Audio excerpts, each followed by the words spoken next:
আসসালামু আলাইকুম। আশা করি সবাই ভালো আছেন। গাড়ল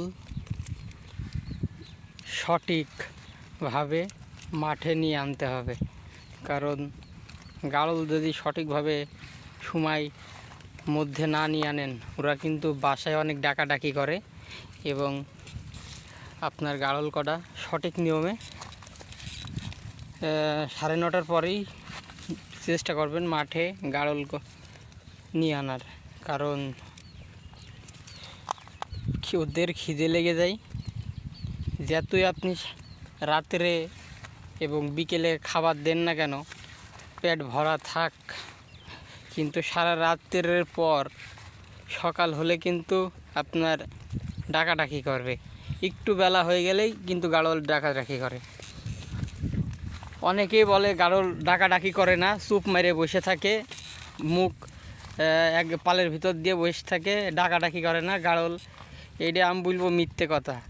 এই কথা যারা বলে এরা সবাই মিথ্যে কথা বলে। কিন্তু গাড়ল আপনি আমার এই গাড়ল কটা আপনাদের একটা ভিডিও আমি দেখাবো কালকে ভিডিওটা দেখাবো সকালবেলার গাড়ল কীভাবে ডাকাডাকি করে। আমি কিন্তু সকালবেলা এদের ডেরি সাফ করে কিন্তু দানা খাওয়াই, তারপরে 10-15 মিনিটের বেশি রেস্ট দিয়ে তারপরে বাসার থেকে নিয়ে আনিছি। কিন্তু দানা খাওয়ানোর পরেও ডাকাডাকি কীভাবে করে কালকের ভিডিওতে আপনাদের দেখাবো সকালবেলা।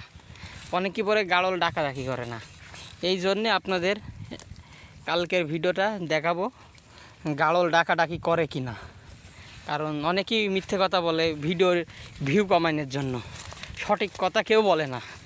কারণ মিথ্যে কথা বলবে, আপনার ভিডিওটা দেখবেন ভালো লাগবে, ওনার ভিডিওই ভিউ হবে।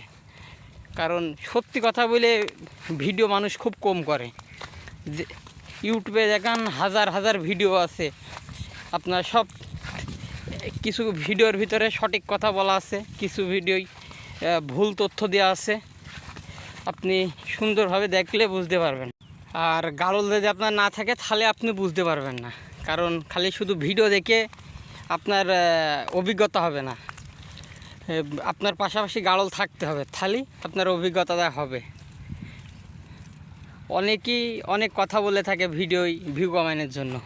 আপনি দেখবেন ইউটিউবে হাজার হাজার ভিডিও আছে এমন, কিন্তু সঠিক কথা কোনো খামারই বলতে চায় না। কারণ বললে যে আপনি যদি উৎসে বেশি ভালো হয়ে যাবেন, এই জন্য সঠিক নিয়মে কিভাবে কি ওষুধ খাওয়াতে হয়, কিভাবে খাবার খাওয়াতে হয়, গাড়লের ট্রিটমেন্ট দিতে হয়, আপনাকে সঠিক নিয়মে কেউই বলবে না। কিন্তু বলে ঘুরি পিছি বলে, কারণ ঘুরি পিছি বললে তার নষ্ট হয়ে গেলে, আপনার গাড়লটা নষ্ট হয়ে গেলে আবার আপনার তার কাছ থেকে কিনতে পারবেন, তার ব্যবসা হবে। কারণ এই জন্যে মানুষ, বিশেষ করে ব্যবসাদার খামারি, এরা কোনো সময় সত্যি কথা বলে না। আর ঈদের কাছ থেকে আপনি গাড়ল কিনলে অবশ্যই লস প্রজেক্ট হবে। ঈদের গাড়ল বাঁচে না। ঈদের গাড়ল আপনি যে 10টা গাড়ল কেনেন, 3-4টে গাড়ল মরবি 100% শিওর। কিন্তু আমিও কিনেলাম, আমি 21টা গাড়ল কিনেলাম এই ইউটিউবের বাটপারদের ধান্দায় পড়ে। কারণ এরা ফোনে কথা খুব সুন্দর করে বলে এবং ভিডিওই সুন্দর সুন্দর গাড়ল দেখায়, কিন্তু সে কিনতে গেলে সেই বিরাট দাম পড়ে এবং সেই ওষুধ পুশ করা থাকে না গাড়লের গায়ে, বলে সব আমরা ট্রিটমেন্ট দিয়ে থইছি, কিন্তু বাসায় এনে গাড়ল আবার মারা যায়। আমার প্রায় 5টা গাড়ল মারা গিয়েছে এই বাটপারের কাছ থেকে গাড়ল কিনে। তারপরে আমি নিজে ভালো করে ট্রিটমেন্ট দেওয়া শুরু করেছি, আল্লাহর রহমতে এখন আর গাড়লের কোনো অসুবিধা হচ্ছে না। এই জন্য আপনাদের 100বার বলবো, কোনো বাটপারের কাছ থেকে যেন গাড়ল কিনবেন না। কিনলে আপনি লস খাবেন 100%। এখন গাড়ল লালন পালন ভালোভাবে করতে পারলে আপনার লাভ হবে। আর এটাই প্রচুর পরিশ্রম, 2 বেলা রাখতে হবে, অনেক খাটাখাটনি। যদি খাটাখাটনি আপনি করতে পারেন তাহলে আপনার লাভ হবে, আর যদি খাটাখাটনি না করতে পারেন গাড়ল মরে যাবে, লস হবে। আবার একটা অন্য ভিডিওতে দেখা হবে। ভালো থাকেন, সুস্থ থাকেন।